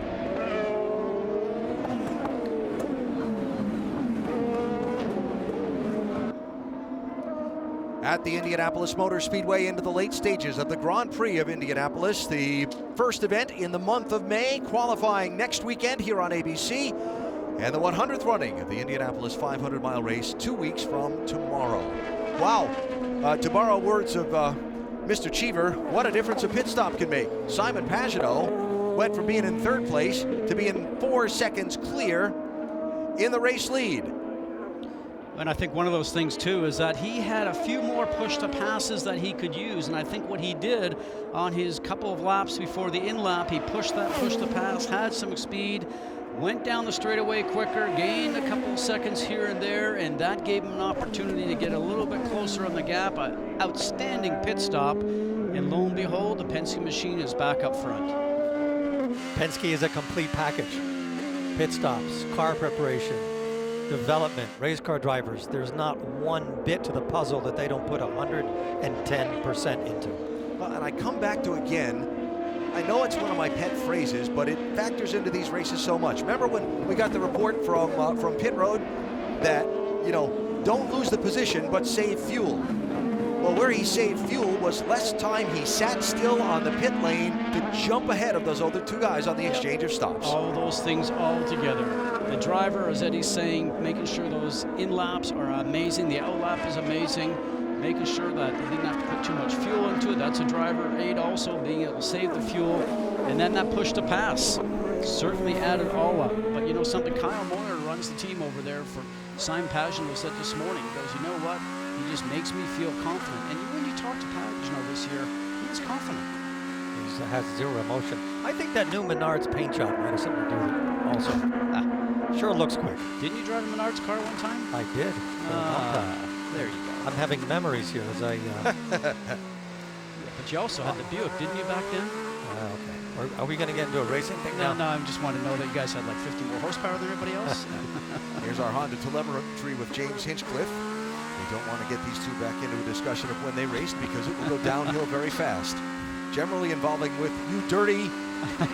Beep, beep. Yeah, there you go. Daly is P3. Yeah. And here's Hinch in fourth. Oh, wing element trouble there for Jack Hawksworth. Bet that feels good at 170 miles an hour. You'll feel that, but you'll just keep going until they tell you to come in. It's laying down, so certainly it will probably give him a little bit of understeer. The car will not react as well in the turns as it should do. Doesn't look like it's any worse for wear right now, though.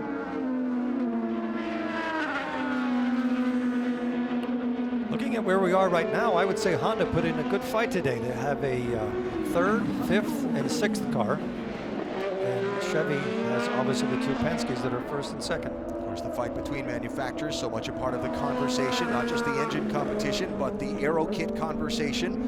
It has been very much a Chevrolet-dominated start to the season, but then whenever you get into racing, you get into the discussion of, are the other guys showing everything they have? And gee, it's Indianapolis coming up. Here comes a new generation of Honda engine, and what will the Speedway aero kit look like in Indianapolis between Honda and Chevrolet? It's going to be an interesting next couple of weeks where that conversation is concerned, for sure. I would say that Honda has shown today that they are pretty quick down the straightaways. And the Indy 500's got a lot of straightaways. For Jack Hawksworth there, he's now not being able to get through the turns as well as he did before. Gabby Chavez, who just joined Dale Coyne Racing, took the opportunity to make that pass, but we're a bit further back into the group there. But there again, here comes Mr. Textbook. So here is for third place. And a good fight for position between Connor Daly and James Hinchcliffe. Graham Rahal is a little bit further behind them, but still in the picture. Then Charlie Kimball, Scott Dixon, Ryan Hunter-Reay, Juan Pablo Montoya, who's worked his way back from a penalty on his first pit stop. That's what happens when you've spent all of your push to pass. Well, that was just a little bit wide. Will he be able to force him into a mistake? So Hinchcliffe did use one. He had two left, and you're absolutely right, Eddie. So now he is down to one. So what his job is now just to push hard and try to make a bit of a space between himself and Connor Daly. So Hinch in third, Elio Castroneves is second, but there's the man who's leading. Simon Pagenaud trying to become the first guy in a couple of years plus to win 3 consecutive Verizon IndyCar Series races.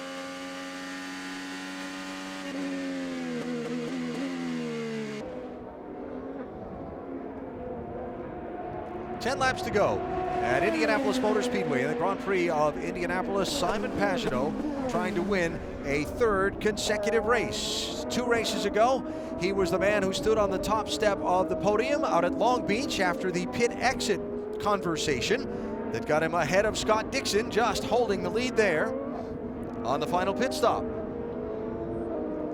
Pagenaud scoring the win at Long Beach. Then at Barber in Alabama, he and Graham Rahal had a real knockdown drag out.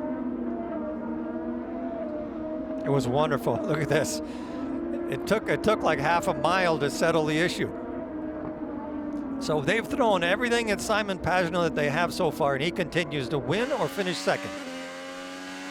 So in major American open wheel racing, look, since 1956, top 2 finishes, which was what Pagenaud will have in the first 4 races of the season. And look at the names and what they did in their 5th race.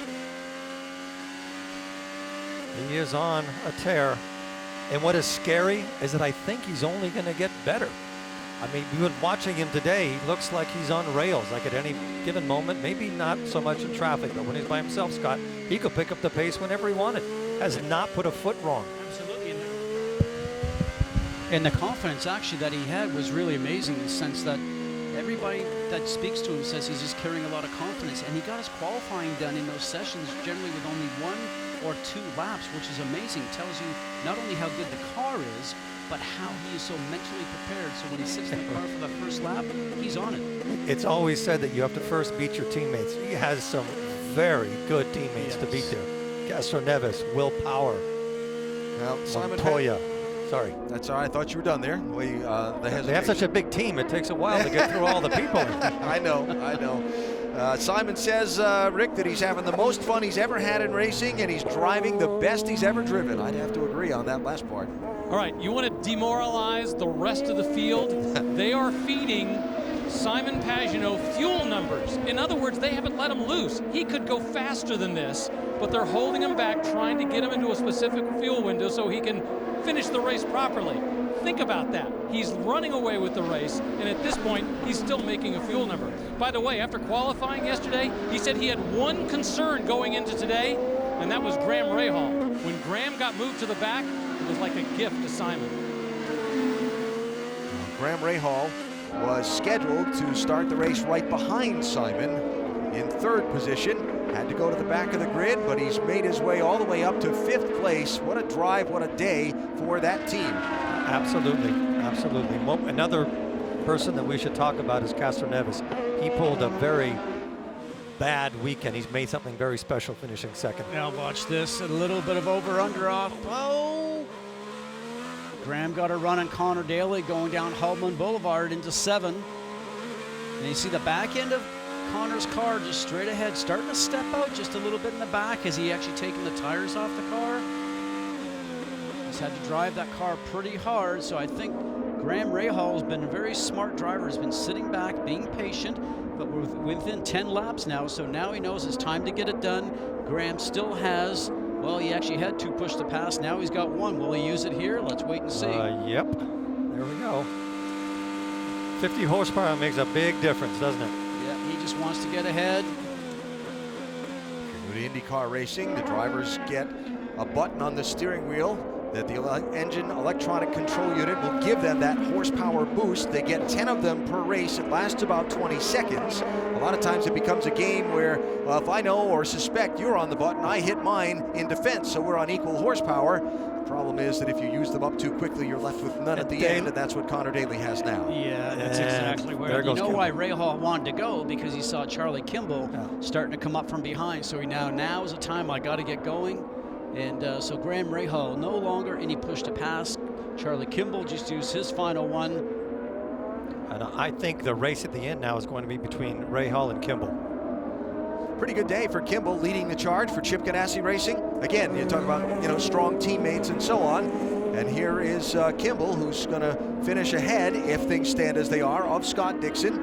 Tony Kanaan out of the race earlier. And let's remind everybody that. Yeah, did you see that? All the smoke and the lines on the track. I think Carlos Munoz just did a pirouette and kept going. It's almost like Danny Sullivan spin and win. Let's watch this. Oh, a little bit offline. The back end's coming around. Yeah, there he goes. Rossi evades him. Very nice. He's been watching American drag racing. Oh, that was a bit awkward.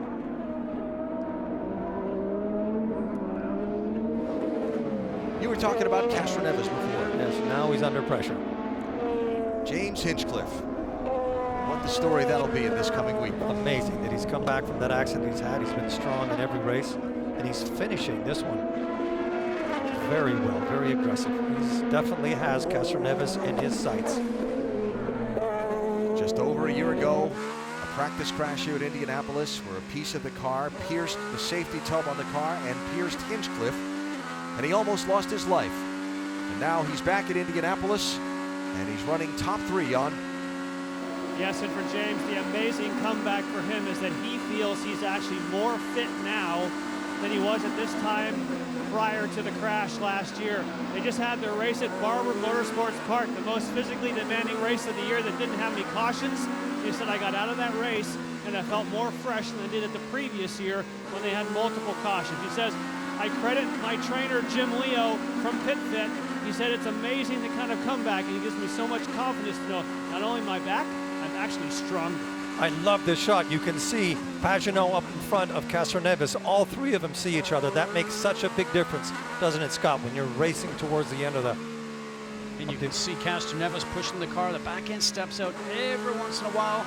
Same with James Hinchcliffe there. The tires are starting to get worn. The freshness is gone from them. You're really trying to push the car. You try to brake deeper, carry more speed through mid-turn.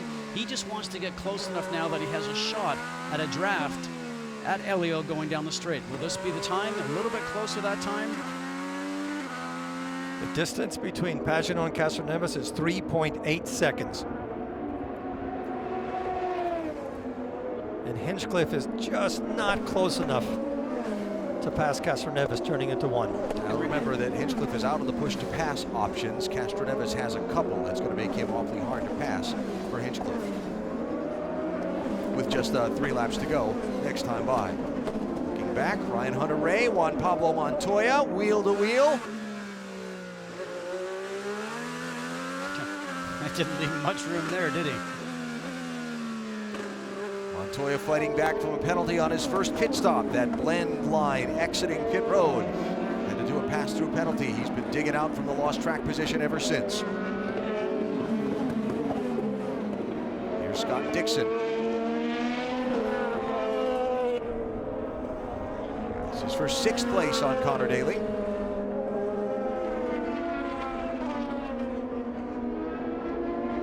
This is Daly's first drive in the Grand Prix of Indianapolis. While he's been in the 500, I'll call it one time in the past. This is his first drive in this race, and again, you'll come away from this with so much more knowledge about what it takes to compete in these cars on this track under these circumstances than you had a couple of hours ago. And a pocket full of confidence going into the 500. You betcha.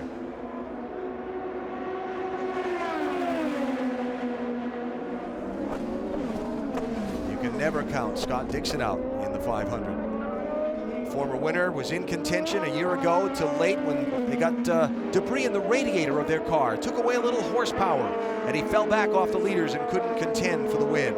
No doubt they learned from that last year, and they'll be ready this year. To win the 500, everything has to go perfectly. It is so difficult, isn't it? Just one little thing can just take that little bit of speed away, and it's becomes an impossible game. Now, speaking of learning things from last year's 500 and taking it into this, Simon Pagenaud had perhaps the fastest car in last year's Indianapolis 500. One small hiccup cost him a chance to win. And he just ended up clipping the car in front, breaking his front wing, and he admits it was my mistake, and he said my water Save bottle. a little bit of fuel, doing a good job. Kyle Moore telling him doing a good job on fuel. No real worry here with only 2 laps left to go. But Simon said, I was dehydrated. I just wasn't really being able to pay attention as well as I should have been. My water bottle stopped working. I lost hydration. He said, I will not have that mistake this year. And if you look at him this year, he's certainly more fit than last year. Tells me he's been working out. They have a great facility inside the Penske shop over in North Carolina. So you know that he's got the best of everything, the best coaching, and he is ready to go. Here's for 2nd place, Castroneves and Hinchcliffe. Lap and a half to go. Hinchcliffe is going to have to be stuck to Castroneves' gearbox exiting the last corner onto the straight, or he'll never get by him in the straightaway. And this is what's so difficult. The drivers are saying you get 2 or 4 or 5 car lengths behind the car in front. That disturbed air seems to upset the bodywork now. It's not getting the grip, so it's very difficult to be right on the tail of the car in front leading on the front stretch. So Simon Pagenaud comes onto the main straightaway. He'll see the white flag displayed, and we're in the final lap of the Grand Prix of Indianapolis. One more lap, we're good on fuel. Last time a driver won 3 straight races in the Verizon IndyCar Series, the last 2 races of 2013 and the opener of 2014. It was Will Power that did it for Team Penske. Pagenaud is less than a lap from doing it again. Don't forget to add those 2 seconds. Remarkable, isn't it? Incredible. Just textbook, just perfect over the curves, consistent, the same thing each and every time. Remember, for a segment of this race, Simon was not the race leader, was shuffled back to 3rd on an exchange of pit stops and the timing of a caution flag. But they worked it just the way they needed to get him back to the front of the final pit stop. And now he's in the final corners.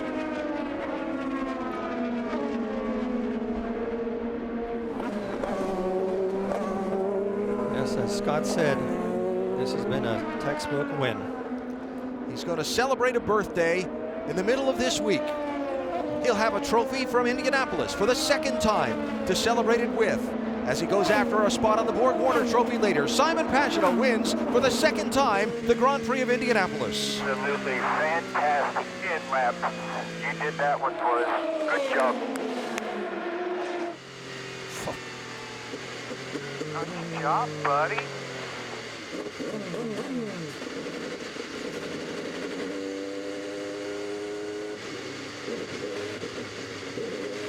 Hey, bud, for the third time, you're the man. I just don't know what to say, guys. Awesome, big stuff there at the end. Thank you so much. Enjoying this, it's that humble. But enjoy it, enjoy what you can, you know? The most fun I've had in racing. Winning 3 times in 5 starts, I'd say. And certainly now, the momentum and the spotlight all on him as preparations begin for the Indianapolis 500 when the oval track practice begins here on Monday. Just think if he puts all that together, Scott, where he was last year. Fastest Penske car, made a small mistake, had a tough winter where he worked with his team. You and Helio. You know, and him coming onto the Penske team, now having the opportunity to gain information from Helio. He said that to me the other day. He says just the wealth of information that's in the team, but also what I've learned on ovals. Because remember, he's a road course specialist. He's probably looking now for a place to turn around and go and start doing some burnouts possibly. But he said the key thing now in Penske is the operation, but also learning from the oval expert, Helio Castroneves, and don't forget he's got Rick Mears in his back. It's not just that, just think of the brain trust that's inside of Penske. And he's found a way to use all of those tools, every one of them. 3 wins in 2 seconds in the first 5 races, and we're going into the 100th Indianapolis 500. How can you bet against him? Simon, pleasant, smiling, friendly, always eager to talk racing with you, and whenever you talk racing with him, you feel like you come away having learned something. I call him Professor Pagenaud. And very, very passionate. He is he's schooling the field in the Verizon IndyCar Series right now. Yes, yes. I raced with the other French professor who was Alain Prost, and I can see a lot of similarities in how they prepare their races. They work it out beforehand, then they just execute.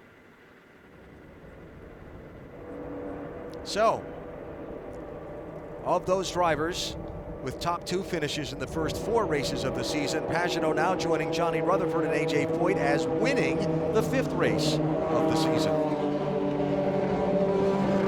That's some good company.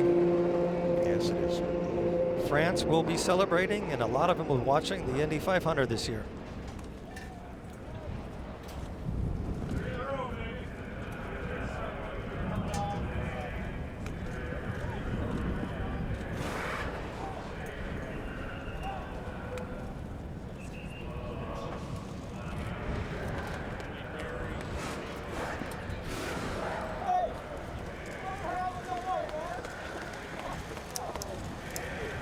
Castroneves there. Always a team player. Had a great day for himself, 13th to 2nd. The only man in this group of race car drivers going into the next Indy 500 that has won it 3 times.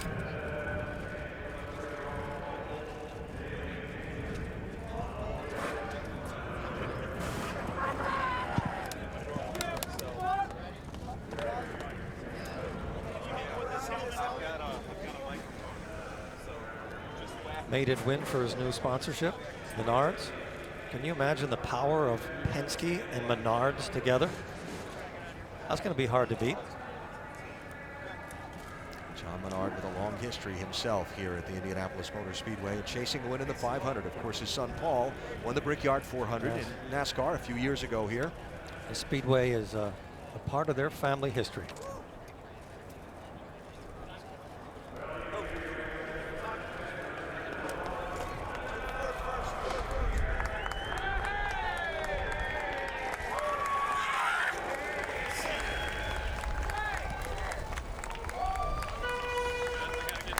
At the beginning of the broadcast, we called this guy a man on the move, and today he had the moves to win his second Grand Prix of Indianapolis. Kissing the car. Congratulations, Simon. Let's talk about the moves that did it, and that was that coming into the pit stop, the lap before you came in, and the lap when you came out.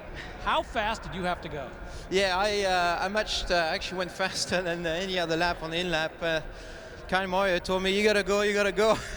And I knew this was going to be the chance to get back in the lead. The pit sequence was so important, and with the temperature being so low, it was very difficult on the outlap to get the tires going. So I knew this was my chance. So I drove as hard as I could. I drove into pit lane like a rally car, and it worked out. So also, obviously, the pit crew, they did a fantastic job on that pit stop, and that was an easy last stint. And thank you so much. I'm so glad for Menards. They just joined the team, Team Penske.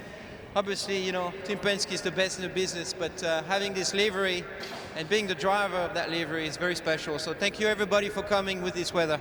All right, now, yesterday you were saying that it really didn't matter whether you did well in this race, that the Indy 500 was something different. You have to think that this is a great way to go into the 500. Yeah, it feels nice, I have to say. 3 in a row, it's incredible, especially these days in IndyCar. Having this kind of domination is incredible. So I just, it's not just me again, it's the whole team, and this car is magical. So couldn't do it without them. But certainly, I just want to thank Verizon as well for being such a tremendous supporter of the sport and our team. Couldn't do it without them. They bring the fans to the racetrack as well. So thanks to them, and thanks for the opportunity. 3 in a row for the Magic Car and the Magic Man. Simon Pagenaud will be looking for his first win in the Indianapolis 500. In a couple of weeks, he'll be looking for that man, Roger Penske's 17th. He'll be a tough combination to beat for sure.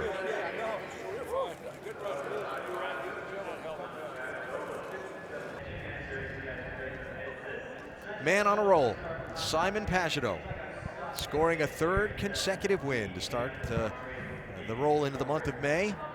Pagenaud, after winning at Long Beach and winning at Barber and Birmingham, wins his 3rd in a row in the Grand Prix of Indianapolis. We take a look at the final rundown. Margin of victory, 4.475 seconds for Pagenaud over Helio Castroneves. Well, it's interesting to note this, though, you're starting to see some Honda cars up there in the top 10. Honda's come out with a bit of a refreshing here so far, mid-season cycle, I call it, so we'll have to see what happens for the 500.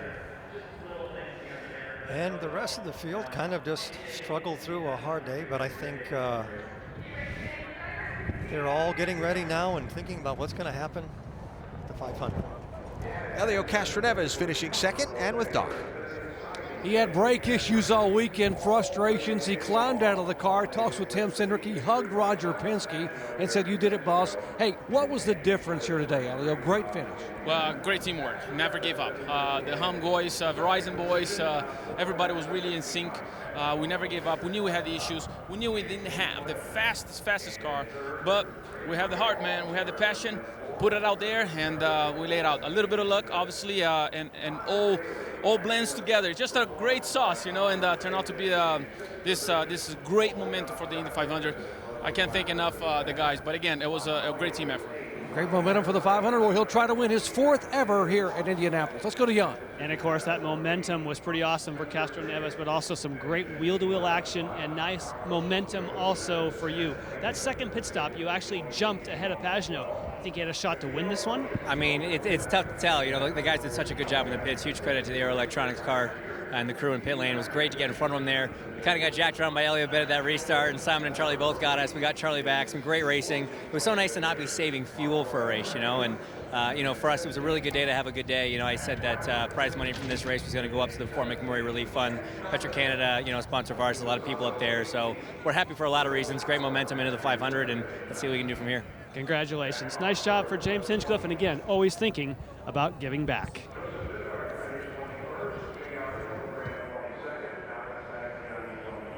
Thoughtful of Hinchcliffe, donating money to those affected by that terrible fire up in northwestern Canada. Big celebration for Simon Pagenaud, and we're not done yet from Indianapolis Motor Speedway.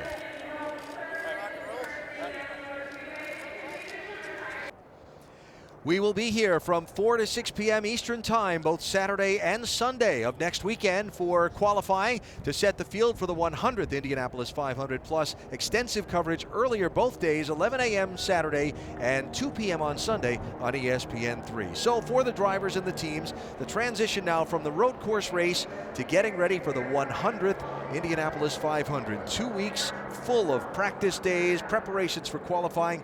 What's these next 2 weeks like? It's an emotional roller coaster because you come here, sometimes the car works well in oval trim, so you're building confidence, and then something goes wrong and you go down that slippery road and then you can't retrieve it. You come back the next day and the weather has changed. You can't retrieve the car again. So as a driver, it's not like a 3-day weekend where 3 days are done and you go home and you fix up our next weekend. You're here every day for 2 weeks, Eddie, and you've lived that before. It's just pressure packed, and then you have to go drive the biggest race in your life. I've always went about it like a battlefield. You have certain things that you have to do. You have to qualify the car. Then you have to go out in full tanks and get ready to run the car in the race when it's hot and when it's cold. So you have to accumulate information, but only one person can qualify and pole. But everybody has to get their car ready for those last 10 laps, because every Indy 500, especially lately, has been won with all that crazy drafting, who goes where. And this year is going to be even more competitive. And of course, some subtle changes technically to the cars that the teams all have to go and figure out through the changing weather conditions and so on. A lot of plotting, engineering work, gathering data, by the way, while you're driving 230 miles an hour. And one other thing, what's going to happen with Honda? Has Honda got the next step to be competitive? They've actually got better here this weekend. What happens for the 500? And don't forget, they have this problem called Simon Pagenaud that has won everything or finished second. Not just any Indianapolis 500, by the way, to recall somebody's words from earlier. Coming up tonight after the 30 for 30 film, Believeland, join Kevin Connors and John Buchagras for Sports Center at night. The day at the Players Championship, highlights from baseball, updates from UFC 198 in Brazil, and more coming up tonight. Sports Center at night, streaming live on Watch ESPN and the ESPN app. ABC World News, all your local news, are next, except on the West Coast. And of course, next weekend here on ABC, 4 o'clock to 6 o'clock Eastern Time, both Saturday and Sunday, as they run for starting positions in the 100th Indianapolis 500-mile race. We're off to a roaring start in the month of May. Certainly Simon Pagenaud is. He's won today's Grand Prix of Indianapolis for Roger Penske.